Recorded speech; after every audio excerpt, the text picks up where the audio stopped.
Hello students, welcome to my channel. मेरा नाम है मोनिका। जैसे कि आप लोगों को मालूम है, आरआरबी एनटीपीसी की जो एग्ज़ाम डेट है वो डिक्लेयर हो चुकी है। जब से एग्ज़ाम डेट आई है तब से बच्चों के काफ़ी सारे मैसेजेस आ रहे हैं कि मैम हमें कोई तरीका बताइए जिससे कि हम इतने कम टाइम में अपनी प्रिपरेशन को कंप्लीट कर पाएँ। 15 दिसंबर 2020 जो है एग्ज़ाम की डेट है। लगभग अगर हम टाइम लेकर चलें तो हमारे पास जो टाइम है सितंबर को पूरा निकाल दीजिए, बिकॉज़ अब सितंबर का एक वीक बाकी बचा हुआ है। हमारे पास बचता है अक्टूबर, नवंबर एंड दिसंबर 15 को अगर हम काउंट करते हैं तो 2.5 महीने। इन 2.5 महीने में देखा जाए तो लास्ट के जो 20 डेज़ या 25 डेज़ होते हैं वो हमें स्पेंड करने होते हैं अपनी प्रैक्टिस पर। यानी उस टाइम पे हमें मॉक टेस्ट करने होते हैं, उस टाइम पे हमें प्रैक्टिस सेट लगाने होते हैं। उस टाइम पे हमारा प्रिपरेशन टाइम नहीं होता है, वो हमारा टाइम होता है प्रैक्टिस करने का। ठीक है, तो उन 20 दिन को हटा देते हैं। उससे पहले आइए नवंबर में दिवाली का त्यौहार है, दशहरा होता है, ये बड़े त्यौहार। और ओवरऑल अगर हम इन 2.5 महीनों में लगाएं कि हमें किसी दिन संडे को कहीं जाना पड़ गया या किसी काम से किसी बच्चे को कहीं जाना पड़ गया, तो अगर मैं इन 2.5 महीनों में देखूँ सारी चीज़ें हटा के, प्रैक्टिस हटा के, त्यौहार हटा के, छुट्टी हटा के, तो प्रिपरेशन करने का हमारे पास सिर्फ 1 महीना है। ठीक है, इसका मतलब अब हमारे पास बचता है 1 महीना जिसमें करनी है हमें तैयारी। तो मैं आप लोगों को बताने वाली हूँ आज 30 डेज़ का आपकी जो प्रिपरेशन स्ट्रेटजी होनी चाहिए वो। ठीक है, तो हम 30 डेज़ पे फोकस करेंगे किस तरीके से हम 30 डेज़ में कंप्लीट करेंगे अपनी आरआरबी एनटीपीसी की प्रिपरेशन। बच्चों के काफ़ी सारे मैसेजेस आ रहे हैं कि मैम हम कौन सी बुक पढ़ें, हम कहाँ से पढ़ें, हम मॉक टेस्ट कौन से लें। सारी चीज़ों के आंसर देने के लिए मुझे बेस्ट लगा कि मैं कोई वीडियो बना दूं जिससे कि मैं आप लोगों को हेल्प कर पाऊं कि आप 30 डेज़ में किस तरीके से अपनी प्रिपरेशन कर सकते हैं।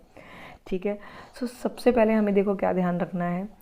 सबसे पहले हमें ध्यान रखना है कि आपको वैसे 1.5 साल हो चुके हैं इसका फॉर्म फिल किए हुए, तो बहुत से बच्चे हैं जो प्रिपरेशन में ऑलरेडी लगे होंगे। कुछ बच्चे ऐसे होंगे जिनकी प्रिपरेशन बहुत अच्छी होगी, कुछ बच्चे ऐसे होंगे जिनकी प्रिपरेशन कम अच्छी होगी। कोई नहीं, फिर भी आप भले ही किसी भी एग्ज़ाम की प्रिपरेशन कर रहे थे, इसकी कर रहे थे, इसकी नहीं कर रहे थे, सबसे पहला काम हमें क्या करना है कि हमें उठाकर अपना एक बार सिलेबस देखना है और एक बार हमें अपना लेवल चेक करना है कि इस एग्ज़ाम के लिए हम कितने प्रिपेयर हैं। ठीक है, सिलेबस देखने से आपको क्या बेनिफिट होगा कि आपके कौन से टॉपिक्स पे आपकी कितनी कमांड है।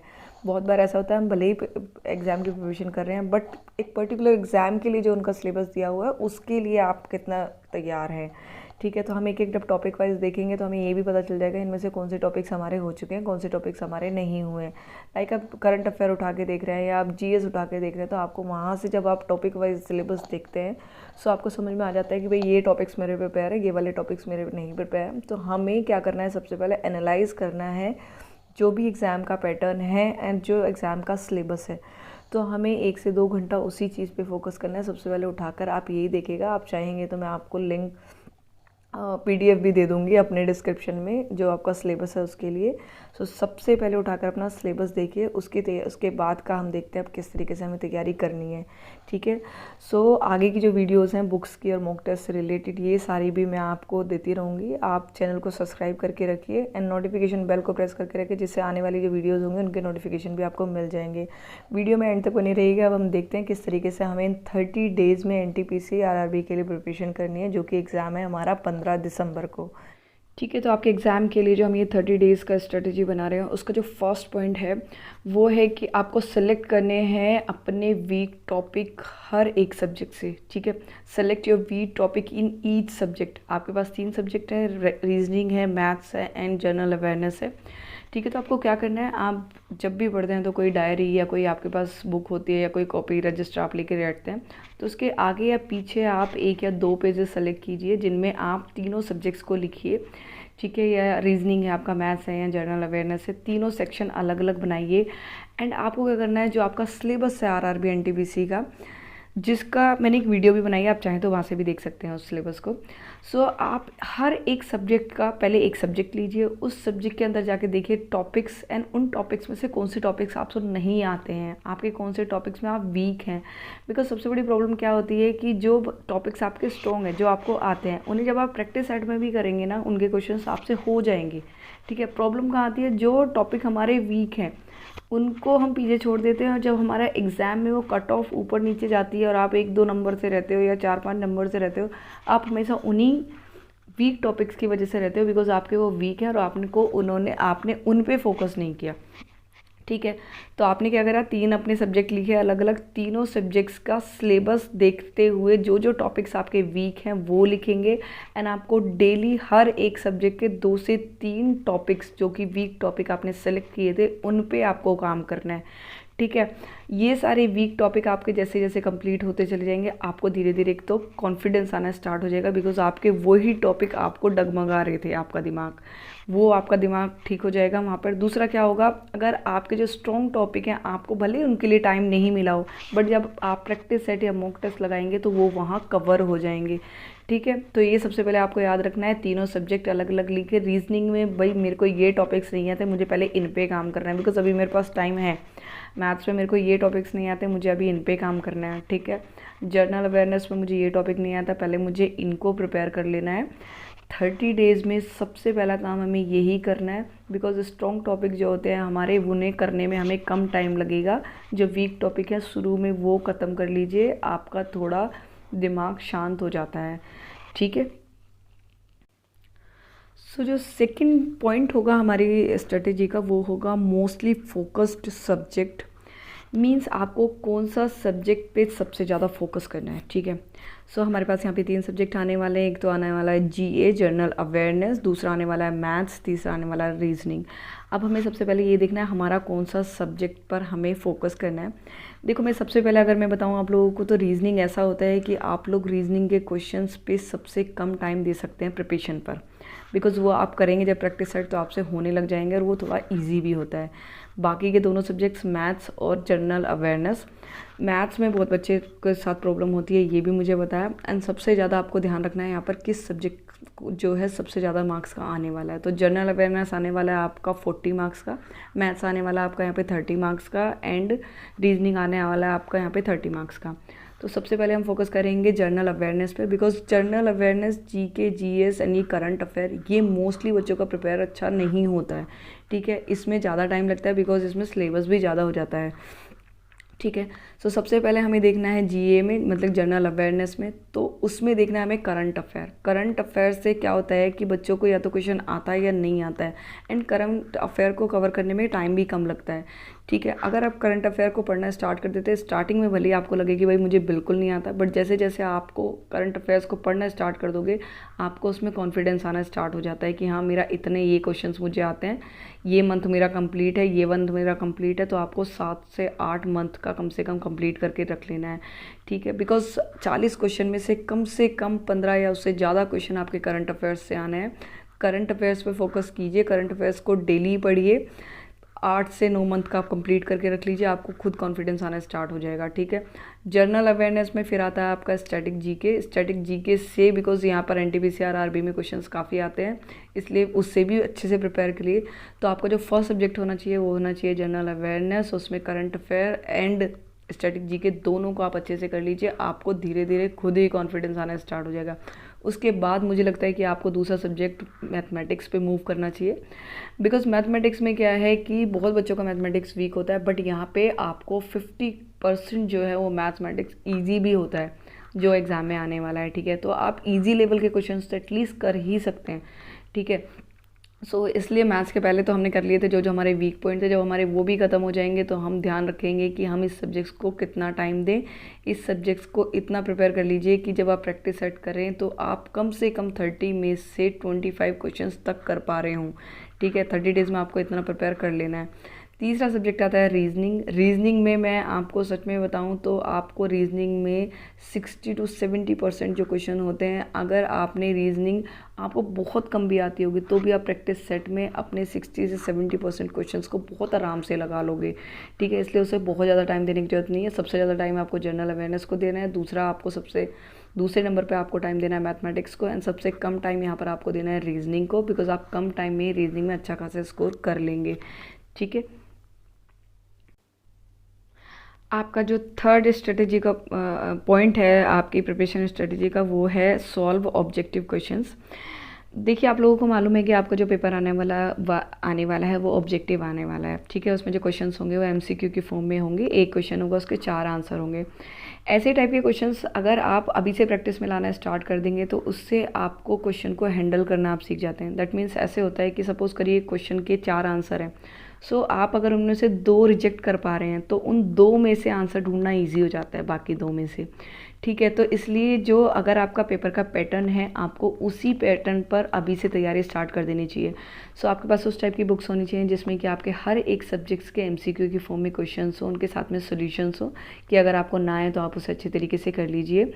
मैं आपको इस टाइम पे ये सजेस्ट नहीं करूँगी कि आप लंबी लंबी 2-2 3-3 घंटे की लाइव क्लासेस कर रहे हो, बिकॉज लाइव क्लासेस में क्या होता है, बच्चे कुछ कुछ बोल रहे होते हैं, जो टीचर्स होते हैं उनके लाइव हर एक बच्चे के क्वेश्चन का आंसर दे रहे होते हैं, उससे आपका बहुत टाइम वेस्ट हो रहा है। सो आपके जो भी नोट्स हैं, आपके पास जो भी बुक्स हैं, आपके पास जो भी मटेरियल रखा हुआ है, उसे जल्दी जल्दी रिवाइज़ कीजिए, अपने सिलेबस को जल्दी जल्दी कंप्लीट कीजिए एंड एमसीक्यू पे प्रैक्टिस करना स्टार्ट कर दीजिए।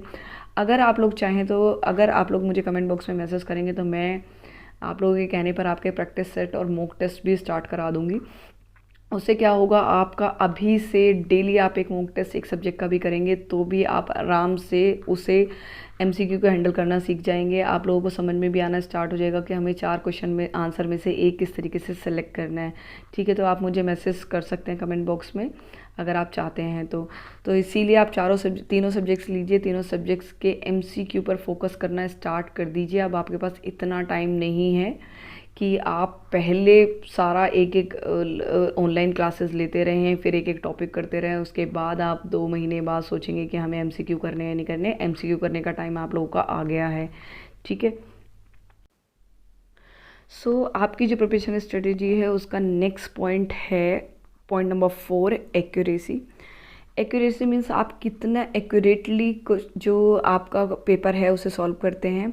बिकॉज आपके साथ यहाँ पे प्रॉब्लम हो रही है कि आपकी नेगेटिव मार्किंग भी है 1/3 की, यानी एक क्वेश्चन अगर आप गलत करते हैं तो आपके 0.33 मार्क्स जो हैं वो डिडक्ट हो जाएंगे।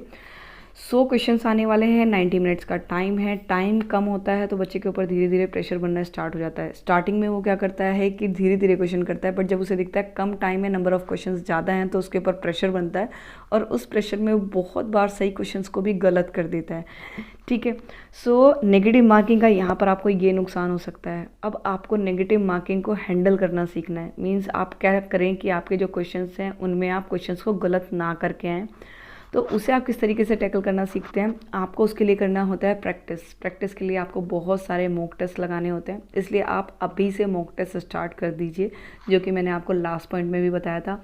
मॉक टेस्ट आपको क्या करेगा, उससे आपकी प्रैक्टिस होगी, उससे आप धीरे धीरे गलत क्वेश्चंस करना कम कर देंगे, ठीक है। जिसकी वजह से आपके नेगेटिव मार्क्स जो हैं, नेगेटिव मार्किंग की वजह से मार्क्स आपके कट नहीं होंगे। बिकॉज बच्चों के साथ बहुत बार ऐसा होता है कि वो क्वेश्चंस अच्छे खासे सही करके आ जाते हैं, बट जो क्वेश्चंस वो गलती से गलत करके आ जाते हैं उनकी वजह से उनके मार्क्स काफ़ी पीछे आ जाते हैं, और तभी ऐसा होता है कि आप 2 नंबर से या 4 नंबर से आप कट ऑफ से पीछे रह गए, ठीक है। तो आपको नेगेटिव मार्किंग हैंडल करने के लिए प्रैक्टिस प्रैक्टिस प्रैक्टिस इस पे फोकस करना है। आपको मॉक टेस्ट लगाने हैं, आपको प्रीवियस ईयर्स पेपर्स लगाने हैं। जैसे जैसे आप उन्हें लगाएंगे धीरे धीरे आप क्वेश्चन में पेपर में स्कोर करना आपका स्टार्ट हो जाएगा, ठीक है। आप जब अभी से स्टार्ट करेंगे मॉक टेस्ट, हो सकता है आपके काफ़ी नंबर ऑफ क्वेश्चंस जो हैं वो गलत हो जाएं, नेगेटिव मार्किंग की वजह से आप पीछे आएँ। धीरे धीरे आपको खुद रियलाइज़ होना स्टार्ट हो जाएगा कि आपके जो हैं कम हो, जो क्वेश्चंस जो आप गलत कर रहे हो वो कम होना स्टार्ट हो जाएंगे, एंड आपका जो स्कोर है डेली प्रैक्टिस सेट लगाने से बढ़ना स्टार्ट हो जाएगा, ठीक है। तो आपको सबसे ज़्यादा ध्यान रखना है एक्यूरेसी पे, नेगेटिव मार्किंग से बचना है, बार बार प्रैक्टिस करनी है प्रैक्टिस सेट की एंड मॉक टेस्ट की। सो आपकी जो प्रिपरेशन है उसकी प्रिपरेशन स्ट्रेटेजी का जो नेक्स्ट पॉइंट है, 5th पॉइंट है, learn from your previous mistakes. Because mistakes करने की वजह से ही हम जो है पीछे के जो एग्ज़ाम्स हमने दिए थे उसमें हमारा सिलेक्शन नहीं हुआ, ठीक है। तो इस बार हमें ये वाली गलती तो नहीं करनी है कि हमारा एग्ज़ाम किसी भी हालत में ये वाला एग्ज़ाम हमें क्रैक करना है। हम एक के बाद एक एग्ज़ाम से इस तरीके से हार नहीं मान सकते हैं, ठीक है। सो आपको यहाँ पे क्या करना है, जो जो मिस्टेक्स आपसे हुई थी, बिकॉज आपको पता रहता है, हर इंसान को अपनी गलतियों का पता रहता है, बस वो बैठ के थोड़ा सा उसको अगर एनालाइज करे, उस पर थोड़ा सा काम करे तो सारी चीज़ें सॉल्व हो सकती हैं। ठीक है। सो भाई मेरा एग्ज़ाम था, उसमें मेरा मैथ्स के क्वेश्चन गलत हो गए थे। लास्ट मेरा एग्ज़ाम था, उसमें मैंने जीएस पे ध्यान नहीं दिया था। लास्ट मेरा एग्ज़ाम था, मैंने उसमें करंट अफेयर के क्वेश्चन पे ध्यान नहीं दिया था। हमें सबसे पहले बैठ के यही आपको लिखना है कि वो सेक्शन मेरा वीक हो गया था, मुझे ये गलती इस बार नहीं करनी है। किसी भी हालत में जो टॉपिक मेरे नहीं है, मैं ये चीज़ पीछे सारी आपको पॉइंट्स बता चुकी हूँ, आपका कौन सा पॉइंट वीक है, कौन सा किस सब्जेक्ट का कौन सा पॉइंट वीक है, कौन सा सब्जेक्ट आपका वीक है। अब आपको यहाँ पर ये भी ध्यान रखना है, लास्ट पेपर में मुझसे कौन सी गलतियाँ हुई थी उन्हें नोट डाउन कीजिए, उन पे काम करने का सिर्फ यही टाइम है। ठीक है। बाद में आपके पास ये रहेगा कि नहीं, अब मेरे पास टाइम ही नहीं है कि मैं उन गलतियों को देखूँ। ठीक है। सबसे पहला काम अब आपको ये भी ध्यान रखना है कि आपको जो पीछे गलतियाँ हुई हैं उन पे इम्प्रूवमेंट करना है, उन्हें सुधारना है, तभी आप आगे बढ़ पाएंगे और इस एग्ज़ाम को क्रैक कर पाएंगे। ठीक है। सो अब हमारा last but not the least जो पॉइंट है आपकी प्रिपरेशन स्टडी का, वो होगा make a proper time table. बिना टाइम टेबल के कभी भी कोई एग्ज़ाम क्रैक नहीं किया जा सकता। टाइम टेबल इसलिए बनाना ज़रूरी होता है बिकॉज उससे आपकी जो स्टडी होती है वो एक स्मार्ट स्टडी में कन्वर्ट हो जाती है। आपके पास होने को तो 1.5 साल थी, बिकॉज आपने 1.5 साल पहले फॉर्म फिल किया था, तो आपने टाइम टेबल भी किया होगा, आपने पढ़ाई भी करी होगी, आपने सारे काम किए। बट अब हम इस टाइम की बात करें, इन 30 डेज़ में हमें किस तरीके से करना है, 30 डेज़ में हमें कितने घंटे देने हैं अपनी पढ़ाई के लिए। डेली हमें 3 सब्जेक्ट हैं, डेली हमारा जो सब्जेक्ट्स पे हमें हो सकता है किसी पे हमें 3 घंटे देने पड़े, किसी पे हमें 2 घंटे देने पड़े, किसी पे हमारा काम 1.5 घंटे में भी चल जाए। ठीक है। तो हमें एक प्रॉपर टाइम टेबल बनाना पड़ेगा अपनी प्रिपरेशन करने के लिए। अगर आप चाहते हैं तो मैं आपको इसमें हेल्प कर सकती हूँ। आप मुझे कमेंट बॉक्स में लिख दीजिएगा कि आप अगर बुक्स के लिए हेल्प चाहते हैं, आप टाइम टेबल के लिए हेल्प चाहते हैं, तो मैं ज़रूर आपके लिए नेक्स्ट वीडियोज़ उन टॉपिक्स पे लेकर आऊँगी।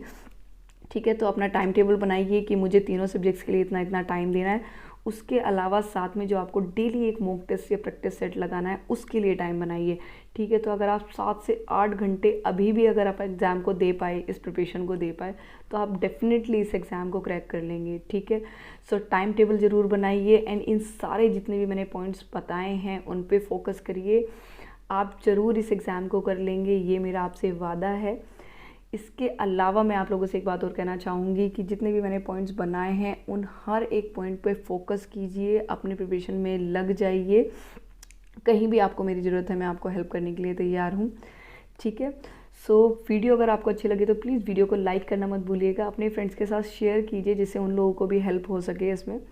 ठीक है। अगर आपको आगे की जो वीडियोस देखनी है तो आप मेरे चैनल को सब्सक्राइब कर सकते हैं, सब्सक्राइब करना मत भूलिएगा एंड साथ में बेल आइकन को प्रेस करना मत भूलिए, जिससे कि जो आने वाली वीडियोस होंगे उनके नोटिफिकेशन भी आपको मिल जाएगा। ठीक है। तो आप मिलते हैं नेक्स्ट वीडियो में, तब तक के लिए टेक केयर, बाय बाय।